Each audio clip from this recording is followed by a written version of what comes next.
Marcus Allen, Jerome Bettis, LaDainian Tomlinson, just to name a few. I caught up with them and they all echoed the same sentiment. Life after football is all about using your platform to give back. And of course, squeezing in as many rounds of golf as possible.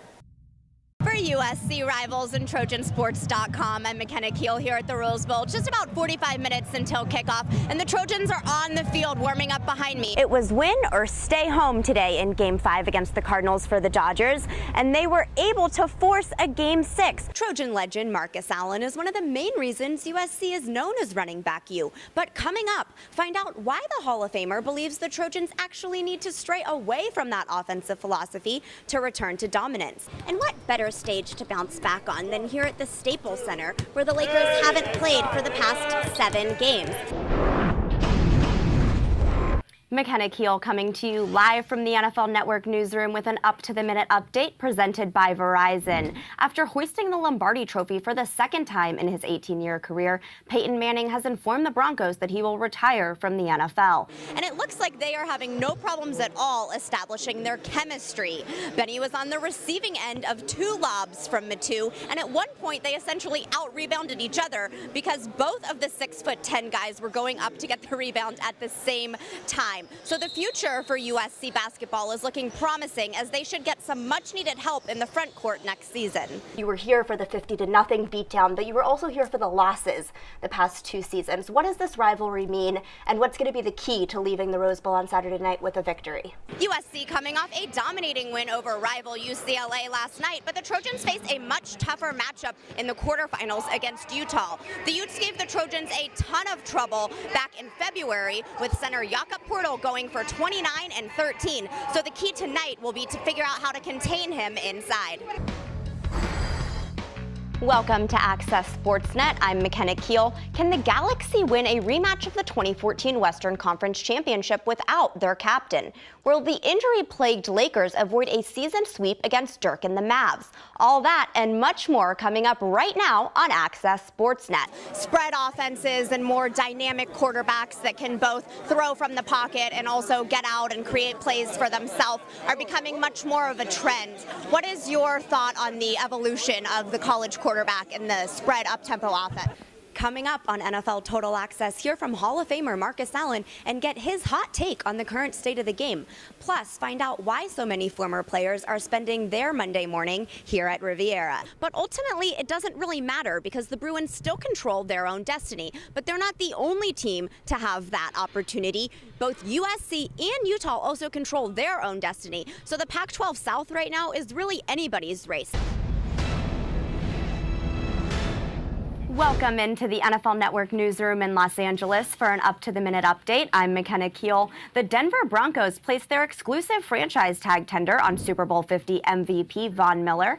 NFL Media's Albert Breer first reported the move. The exclusive franchise tag means that no other team can try to sign Miller, and he will earn no less than the average of the top 5 salaries at his position. When current USC head coach Andy Enfield was at Florida Gulf Coast University, he had the nickname Dunk City, and everyone anticipated that he would bring that above-the-rim style of play here to Los Angeles. That hasn't exactly happened yet, but tonight you guys showed a lot of reasons why that could be realistic for next season. What do you think about that? A solid pro day for Sua Cravens, continuing to show his versatility, proving he could play either strong safety or linebacker in the NFL. I caught up with a couple of scouts who were in attendance who were very impressed with his raw talent and his ability to track down the ball. However, they all felt that he would fit best in an NFL defense playing strong safety. And because of that, they said they'd like to see him improve his fundamentals as a defensive back, which makes sense seeing as he's been playing linebacker for the past 2 seasons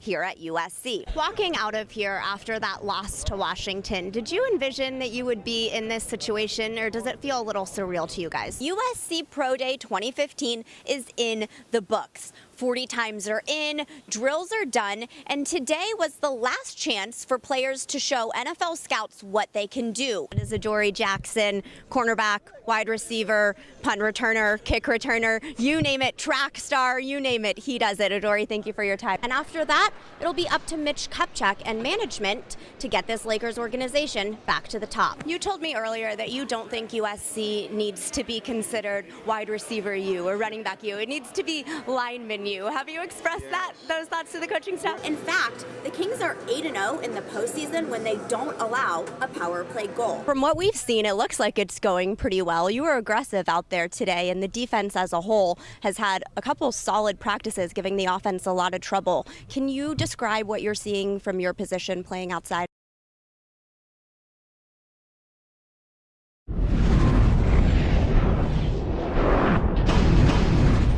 McKenna Keil coming to you live from the NFL Network newsroom with an up-to-the-minute update presented by Verizon. After hoisting the Lombardi Trophy for the second time in his 18-year career, Peyton Manning has informed the Broncos that he will retire from the NFL. Manning will announce his retirement on Monday after 18 seasons in the league. Manning called key Broncos figures, including VP John Elway and coach Gary Kubiak, on Saturday night to tell them of his plans. NFL Network will carry Peyton Manning's retirement news conference live on Monday at 1 p.m. Eastern to celebrate the extraordinary career of the NFL's only five-time MVP. NFL Commissioner Roger Goodell issued a statement earlier today saying Peyton Manning's extraordinary career was driven by his talent, an incredible work ethic, and an unwavering desire to be the best, and ended so perfectly for him with a Super Bowl victory. Peyton's competitive fire and love of the game made him a legendary player who thrilled fans for a generation. He has served as a great representative of the NFL, both on the field and in his community. We are forever grateful for Peyton's unmatched contributions to the game and know that his success will continue in the next phase of his life. Here was longtime rival and Patriots quarterback Tom Brady's reaction via social media, posting on Facebook, "Congratulations, Peyton, on an incredible career. You changed the game forever and made everyone around you better. It's been an honor." John Elway also chiming in. He tweeted out, "Peyton was everything we thought he was and even more for our team and community. What an amazing career. We're thankful he was a Bronco." And on Monday, a special edition of NFL HQ with all things Peyton Manning, starting Monday at 6 a.m. Eastern. In lighter news, if you need a little pick-me-up for your Monday, check out this video that's going viral today of the Texans' star defensive end. Watt sacked him in the fourth quarter and then proceeded to, well, take a selfie, in response to Mettenberger posting a series of selfies on his social media accounts leading up to his first NFL start. You gotta love when players can have a little fun with it off the field. I heard he said in his post-game press conference, well, this isn't high school. The USC football team is back in the top 25 this week after a nail-biting victory over formerly undefeated Arizona in a hostile environment Saturday night. The defense allowed a late Arizona touchdown that brought the Wildcats within 2, but Leonard Williams came up huge to stop the 2-point conversion attempt that would have tied the game. But more anxiety for USC fans as the Wildcats recovered the onside kick and were a 36-yard field goal away from stealing the win. The field goal kick was wide right after Sark iced the Zona kicker for the second time in the game.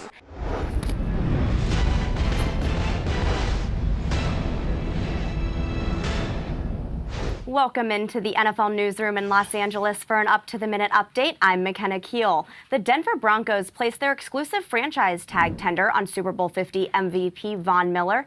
NFL Media's Albert Breer first reported the move. The exclusive franchise tag means that no other team can try to sign Miller, and he will earn no less than the average of the top 5 NFL salaries at his position. Josh Norman is staying in Carolina. The Panthers placed their franchise tag on the star cornerback, who will make $13.9 million in the 2016 season, while both the organization and Norman try to work out a long-term deal. Norman finished the 2015 season with 4 interceptions. 2 of them were returned for touchdowns. And Kirk Cousins received the non-exclusive franchise tag. The designation acts as a 1-year, $20 million contract for 2016. Cousins can still negotiate with other teams, and the Redskins would have the right to match any offer or receive 2 first-round picks as compensation. NFL Network Up to the Minute is presented by Verizon. LA Galaxy trying to rebound from back-to-back losses hosting the Seattle Sounders. It's a rematch of the 2014 Western Conference Championship, but tonight the Galaxy hope to defend an impressive 24-0 win streak at the StubHub Center. Let's get you out to the action. Early in the first half, Lamar Nagel gets ahead on it, but Jaime Pinedo is there with a big save. In case you missed it, don't worry, more from Pinedo coming up. Do you need some motivation to get through the rest of your Monday? Well, look no further than the Seattle Seahawks star running back Marshawn Lynch. He became an internet sensation for his motivational quotes, if you can call them that, during a post-game interview last week. The internet had an absolute field day with Lynch's post-game antics and turned his quotes into these motivational posters. Some pretty great stuff right there. They sure did brighten up my Monday. Welcome to Access Sportsnet. I'm McKenna Keil. Can the Galaxy win a rematch of the 2014 Western Conference Championship without their captain? Will the injury-plagued Lakers avoid a season sweep against Dirk and the Mavs? All that and much more coming up right now on Access Sportsnet. Let's get started with the Lake Show. Just 3 games remaining for the Purple and Gold, trying to avoid a season sweep against Dallas. USC junior wide receiver Nelson Aguilar is being recognized today for his outstanding game against Cal on Thursday night. Not only did USC fall out of the national rankings, but the Trojans also dropped significantly in conference standings after the divisional loss at Utah. 4-point lead with 12 seconds left in the game, the Trojan goal line defense gave up a 1-yard Utah touchdown to suffer the final second loss of the season. But another freshman also shined under the lights. Receiver Juju Smith caught 77 yards and a touchdown. But more bad news for USC. Starting left tackle Chad Wheeler tore his ACL and is out for the rest of the season. Andre Walker, who has struggled in the past and gave up a sack on the final play of the game on Saturday night, will start in his place. USC star tailback Javorius Allen, or Buck Allen as he's more commonly known, has been named an official candidate for the nation's most prestigious college football award, the Heisman Trophy. A Los Angeles native finalized the biggest contract in professional sports history today. The details are coming up next. Thanks so much for joining us. Make sure you keep the discussion going. Tweet us at TWC Sportsnet. I'm McKenna Keil, and we'll see you next time.